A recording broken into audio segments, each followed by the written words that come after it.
اور انہوں نے زبردستی اس گیس کی فراہمی ان کو یقینی بنوائی تھی، جبکہ کے الیکٹرک کے پاس آئل پر چلنے والے پلانٹ موجود تھے اور انہوں نے آئل والے پلانٹ بند رکھے تھے، اور آئل کے پیسے عوام سے چارج کرتے ہیں اور گیس زبردستی حکومت سے اپنی اس سے زیادہ لے لیتے ہیں، اور یہ سارا کا سارا بوجھ جو ہے عوام کے اوپر پڑتا ہے. جو گیس فراہم ہوتی ہے اس کا بوجھ بھی ہم پہ پڑتا ہے، اور جو وہ پلانٹ نہیں چلاتے اور فیول ایڈجسٹمنٹ چارجز کے نام پر آپ بھی ابھی بھی دیکھ رہے ہوں گے کہ کورونا کے حالات میں بھی وہ ڈبل بل جو ہے وہ بن کر ہمارے اوپر آ رہے ہیں.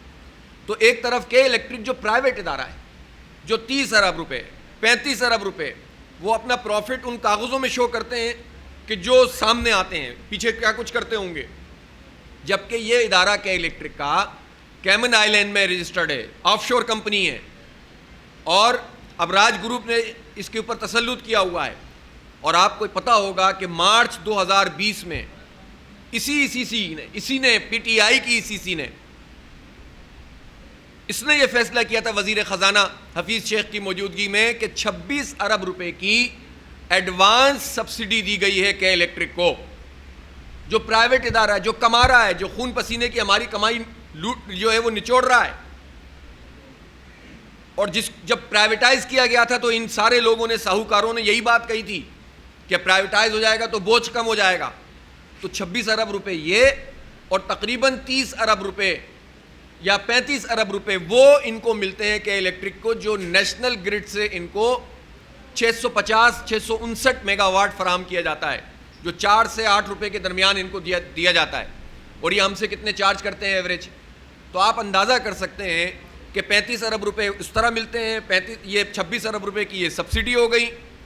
اور پھر اس کے علاوہ کل بیان تھا اسد عمر کا کہ وفاق 1400 میگا واٹ کی فراہمی جو ہے وہ کے الیکٹرک کو یقینی بنائے گا نیشنل گرڈ سے. یعنی یہ سارا جو بندرباٹ ہے اپنی پسند کی کمپنی کو، اس لیے کہ عارف نقوی عمران خان کے ذاتی دوست ہیں، اس لیے کہ انہوں نے پی ٹی آئی کو الیکشن میں فنڈ فراہم کیا.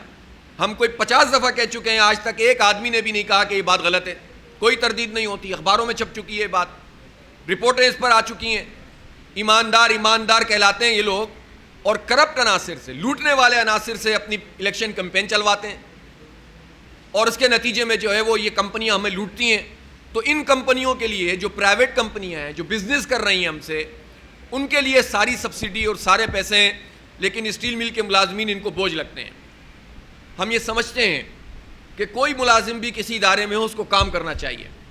کوئی ملازم بھی کہیں پر جاب کرتا ہے، اس کو اپنی پرفارمنس دینی چاہیے.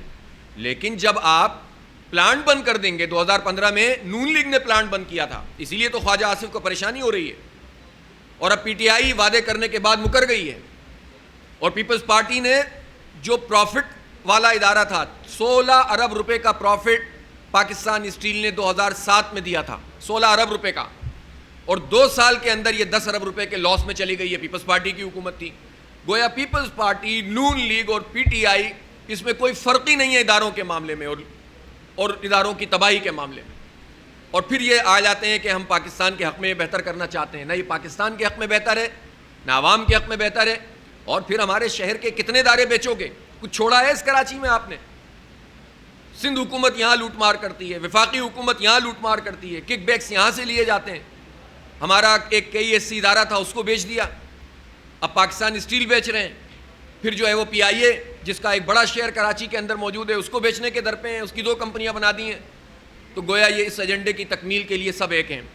ظاہر ہے جماعت اسلامی کسی صورت میں بھی یہ قبول نہیں کر سکتی کہ اس طرح اداروں کی بندرباٹ ہو. ہم آنریبل سپریم کورٹ سے بھی کہتے ہیں کہ اس کو ٹیکنیکل گراؤنڈ پر، قانونی گراؤنڈ پر اور انسانی ہمدردی کی بنیاد پر، اور پاکستان کے اسٹریٹجک ادارے کے طور پر جو پاکستان اسٹیل موجود ہے، جو ایک فولادی قوت ہے جس سے پاکستان کی دفاع کی بہت ساری ضروریات پوری ہوتی ہیں. ایک زمانے میں تو کسی بھی پرائیویٹ اسٹیل کمپنی کو، فیکٹری کو اور امپورٹر کو یہ اجازت نہیں تھی کہ اسٹیل مل کی این او سی کے بغیر وہ کوئی امپورٹ کر سکے. اور اس کی وجہ یہ تھی کہ یہ اسٹیل مل ہماری بہت ساری ضروریات کو پورا کرتی تھی. اب ظاہر ہے کہ ایک پورا گینگ بن چکا ہے، اور پھر ہمیں یہ بھی پتہ چل رہا ہے کہ حکومت نے تو کوئی چیز سامنے وہ لے کر نہیں آئی ہے اسٹیل مل کے حوالے سے، لیکن یہ بات پتہ چل رہی ہے کہ کچھ لوگ ایسے شامل ہیں، کوئی پولینڈ کا ہے، کوئی اسرائیل کا ہے، کوئی انڈیا کا ہے، کوئی برطانیہ کا ہے. ان لوگوں کو کہ اصل میں کمپنیاں ہیں اور سامنے کچھ اور لوگوں کا رکھا جائے گا، اور اس طرح ہماری جو ہے وہ سیکیورٹی کے اوپر بھی جو ہے وہ اس طرح کے عناصر حملہ آور ہوں گے۔ اس سلسلے میں پاکستان کے سیکیورٹی اداروں سے بھی یہ مطالبہ کرتا ہوں کہ اس پر اپنی پوزیشن کو واضح کریں۔ یہ عام ادارہ نہیں ہے پاکستان اسٹیل، اس پر پاکستان کی افواج کو اور پاکستان کے سیکیورٹی اداروں کو اپنا موقف واضح کرنا چاہیے، ISI کو خاص طور پر، کہ اس لیے کہ ان کی ذمہ داری ہے کہ پاکستان کی سیکیورٹی کا تحفظ کریں، تو ان کو اپنی پوزیشن واضح کرنی چاہیے، اپنی بات واضح کرنی چاہیے۔ اور بہت ساری چیزوں کے اندر ہم یہ سمجھتے ہیں کہ افواج پاکستان کی اپنی ایک محدود کام ہے جو انہیں کرنے چاہیے، لیکن جہاں سیکیورٹی کا معاملہ ہو انہیں وہاں پر بات کرنی چاہیے، بجائے اس کے کہ بہت ساری ایسی چیزوں میں بھی گفتگو ہو جاتی ہے جہاں پر لوگوں کو اعتراضات ہوتے ہیں۔ تو اس لیے یہ معاملہ بڑا سینسٹیو معاملہ ہے اور اس کو اسی طرح سے دیکھنا چاہیے۔ پھر جب کورونا کی بات آئی تو ہم نے پہلے بھی پریس کانفرنس کے ذریعے سے بھی اور ویسے بھی ہم یہ بات بتا رہے ہیں آپ کو۔ آج بھی وزیر اعلیٰ نے جو بریفنگ دی ہے اس میں وہ یہ کہتے ہیں کہ ہم نے کوئی تقریباً 300 کے قریب ہائی ڈیپینڈنسی یونٹ بنائے۔ بھائی 303 مہینے میں ایگزسٹنگ فیسلٹی جو آپ کی اسپتالوں کے اندر موجود ہے اس میں آپ نے صرف 300 بیڈ ایسے بنائے جہاں پر آکسیجن ملے گی۔ آپ سوچ سکتے ہیں ان کی پرفارمنس کے بارے میں، اور آپ سوچ سکتے ہیں کہ کس قدر کرپشن اس سارے کام میں ہو رہی ہوگی۔ ہم کسی کی نیت پہ شک نہیں کرتے، وزیر اعلیٰ نے کوئی 1.5-2 گھنٹے وہاں پر بات کی، لیکن ہم یہ ضرور سمجھتے ہیں کہ اس وبا میں یک طرفہ بات کرنا کہ عوام خیال نہیں کر رہے، عوام خیال نہیں کر رہے، لیکن عوام کا کون خیال کر رہا ہے؟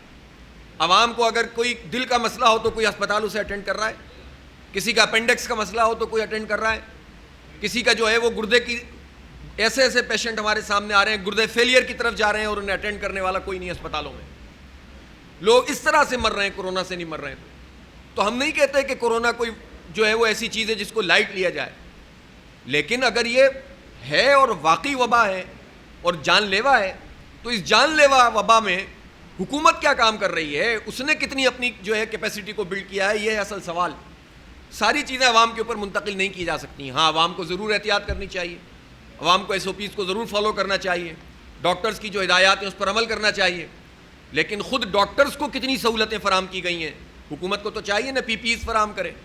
ہم نے کہا وہاں پر کہ ہم چیلنج کرتے ہیں کہ 50% بھی ایسے ڈاکٹر نہیں ہیں جن کو PPEs ملی ہوں، اس کو انکار نہیں کر سکا کوئی وہاں۔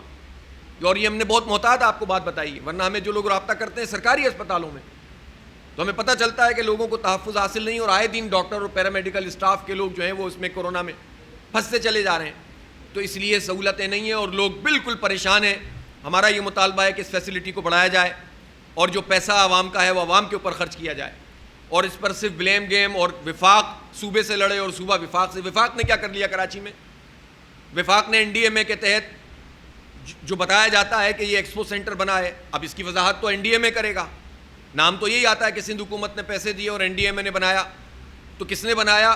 اور 10,000 بیڈ کا اعلان ہوا تھا تو پھر وہ 1000 کیسے رہ گئے، پھر 600 کیسے رہ گئے، اور 3 دن پہلے تو وہاں پر 85 مریضوں کو دیکھا گیا ہے صرف۔ تو آپ بتائیے اگر کوئی اخبار یہ چھاپ دیتا ہے کہ وہ تو ایک پکنک پوائنٹ بنا ہوا ہے اس لیے کہ علاج وہاں نہیں ہوتا، وہ آئسولیشن سینٹر ہے، تو اس پر بہت سارے اداروں کو پریشانی ہوتی ہے، NDMA اور حکومت کے ادارے، اور وہ کہتے ہیں کہ جناب یہ تو آپ غلط بات کر رہے ہیں، غلط ہے تو آپ صحیح کر دیں، اب ہم 140 بیڈ کا ہاسپٹل بنائیں گے۔ ارے بھائی جو ہسپتال موجود ہیں ان کو تو بنا دیجئے، آپ سول اور عباسی شہید کو کیوں نہیں بناتے؟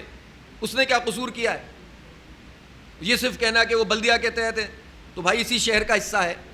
تو اس لیے ہم یہ سمجھتے ہیں کہ کورونا کے حوالے سے بھی پھر اسکولوں کا بہت بڑا مسئلہ ہے۔ مجھے آپ بتائیں کہ اسکولوں کے اگر سرکاری اسکول کسی قابل ہوتے تو پھر یہ چھوٹے چھوٹے مشروم کھمبیوں کی صورت میں جو اسکول گلی محلوں میں اس کی ضرورت ہی نہیں تھی۔ اربوں روپے کا بجٹ جو سرکاری اسکولوں پہ ہے، لوگ اپنے بچے وہاں پڑھانا پسند نہیں کرتے۔ ہزاروں اسکول ہیں ایک ہی شہر کے اندر، ہمارے صوبے کے اندر گوشت اسکول ہیں، یا وہاں پر تعلیم نہیں ہوتی ہے، تنخواہیں وہاں سے جاتی ہیں۔ اگر یہ سب سرکار کی تعلیم صحیح ہوتی تو آج یہ مسئلہ نہیں ہوتا لاک ڈاؤن میں۔ اب یہ پرائیویٹ اسکول کرایہ کہاں سے دیں؟ یہ پرائیویٹ اسکول ٹیچروں کو پیسے کہاں سے دیں؟ فیس والدین بچوں کی فیس کیوں دیں؟ یہ سارا ایسا چکر چل گیا ہے کہ جس کے نتیجے میں اب اس میں یہ کام تھا حکومت کا کہ وہ ان کو پیسے فراہم کرتی، جو امداد آئی ہے وہ پیسے دیں، جو بجٹ ہے ترقیاتی کام تو ہو نہیں رہا پچھلے 3 مہینے میں، وہ ترقیاتی فنڈ آپ ادھر لگائیں، آپ نے ٹیکس تو جمع کیے ہیں۔ تو اس کا مطلب یہ ہے کہ کسی بھی چیز کو ایڈریس کرنے کے لیے یہ لوگ تیار نہیں ہیں، بس اختیارات چاہیے۔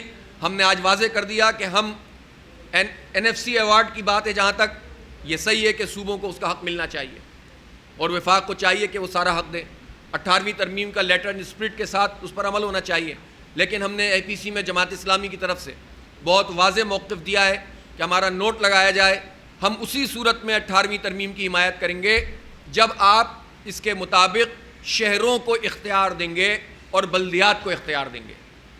اس شہر کراچی جو میگا سٹی کی حیثیت رکھتا ہے، آپ اس کو بالکل نظر انداز کرتے ہیں۔ 95% ریونیو، 90% ریونیو سندھ کا کراچی سے جنریٹ ہوتا ہے، آپ اس کو نظر انداز کرتے ہیں، حیدرآباد کو نظر انداز کرتے ہیں۔ آپ تو لاڑکانہ میں بھی جو 95 ارب روپے لگائے وہ 5 ارب بھی کوئی دکھا دے کہ کہاں لگے ہوئے ہیں۔ سکھر ہے، خیرپور ہے، جیکب آباد ہے، شکارپور ہے، سندھ کے چھوٹے بڑے شہر ہیں، اس کو لسانی رنگ نہ دیا جائے، شہروں کو اور بلدیات کو با اختیار بنایا جائے۔ اور کراچی کیونکہ منی پاکستان ہے، سب سے زیادہ حق رکھتا ہے کہ اس کی بلدیہ بھی آزاد ہو اور اس کے ادارے اس کو واپس کیے جائیں۔ ایس بی سی اے کو کراچی کے ماتحت ہونا چاہیے، اسی طرح ملی ڈیولپمنٹ اتھارٹی کراچی کے تحت ہونی چاہیے، لیاری ڈیولپمنٹ اتھارٹی کراچی کے تحت ہونی چاہیے، کے ڈی اے کراچی کے تحت ہونی چاہیے۔ یہ ایک گورنمنٹ کی حیثیت رکھتا ہے، لوکل باڈیز کی گورنمنٹ کی حیثیت جو پہلے چلتی تھی، سب کا کام ہو رہا تھا، لیکن صرف اختیارات اس لیے حاصل کیے جاتے ہیں تاکہ کرپشن کریں اور لوگوں کو کچھ نہ دیں۔ اس لیے ہمارا واضح موقف ہے، آپ بلدیاتی اداروں کو اور شہروں کو اگر آپ فراہم کریں گے اختیار تو ہم آپ کی 18ویں ترمیم میں حمایت کریں گے، ورنہ ہمیں ایسی 18ویں ترمیم کوئی مقدس گائے نہیں ہے کہ جس کو پوچھتے رہیں اور سندھ حکومت سارے پیسے ہڑپ کرتی رہے اور وڈیروں اور جاگیرداروں کے ہاتھ میں ہماری ساری دولت جو ہے وہ آ جائے۔ اسی طرح ہم وفاق سے بھی کہتے ہیں کہ یہ ایک آئینی مسئلہ ہے، آپ اس پر پالیٹکس نہ کریں، آپ یہ بتائیں کہ آپ پنجاب کو کیا دے رہے ہیں، آپ کے پی کو کیا دے رہے ہیں۔ ہماری تو سندھ حکومت کا معاملہ ایسا ہے کہ باتیں ادھر سے ادھر نکل جاتی ہیں۔ اگر ان کو 18ویں ترمیم میں اتنی پریشانی ہے تو کے پی میں کسی اور پارٹی کی حکومت نہیں ہے اور پنجاب میں کسی اور پارٹی کی حکومت نہیں ہے، تو پی ٹی آئی 18ویں ترمیم ہو یا نہ ہو اس کو تو پنجاب میں اور کے پی میں اختیار دینا چاہیے نا۔ تو اس کا مطلب یہ ہے کہ یہ اس طرح کے ایشوز اٹھا کر صرف سیاست ہوتی ہے اور نقصان عوام کا ہوتا ہے۔ این ایف سی ایوارڈ بھی اسی صورت قابل قبول ہے جب پی ایف سی ایوارڈ ہوگا، جب پروونشل فائنینس ایوارڈ ہوگا، اس کے اوپر آپ کام کریں گے تو ہم کہیں گے کہ این ایف سی ایوارڈ پہ بھی ہم زور ماریں۔ تو اسی طرح جو ٹڈی دل کی بات تھی اس کی بھی تفصیل بتا دی آپ کو سیتو صاحب نے۔ تو ان سارے ایشوز کے اوپر ہم نے اپنی ایک بھرپور موقف کا اظہار کیا ہے اور ہم یہ سمجھتے ہیں کہ ہمارا یہ موقف میڈیا کے سامنے بھی آنا چاہیے۔ ایسا نہ ہو کہ کوئی ایسا اعلامیہ جاری ہو جائے کہ جس میں جو ہے وہ ایسی بات ہو کہ جس کے نتیجے میں یہ بعد میں ہمیں وضاحت کرنی پڑے۔ اس لیے آج ہم نے آپ کے سامنے وضاحت بھی کر دی ہے اور اپنا تحریری موقف ہم نے صوبائی جو حکومت ہے اس کو پہنچایا ہے آج اے پی سی میں، اور شہر کے حوالے سے ہم مزید بھی جو ایشوز اس وقت برننگ ہے، پانی کا مسئلہ ہے، بجلی کا مسئلہ ہے، اس وقت ڈومیسائل کا اتنا بڑا مسئلہ ہے، وہاں پی پی سی میں بھی کافی لوگوں نے بات کی۔ جعلی ڈومیسائل اگر حکومت کی طرف سے بن رہے ہیں اور لوگوں کا حق مارا جا رہا ہے تو آپ سوچ سکتے ہیں کہ پھر یہ کیا انصاف فراہم کریں گے۔ تو ان سب ایشوز پہ بھی ہم نے بات کی اور انشاءاللہ آئندہ بھی آپ کے ذریعے سے جو ہے وہ ہم اپنی گفتگو کرتے رہیں گے۔ بہت شکریہ۔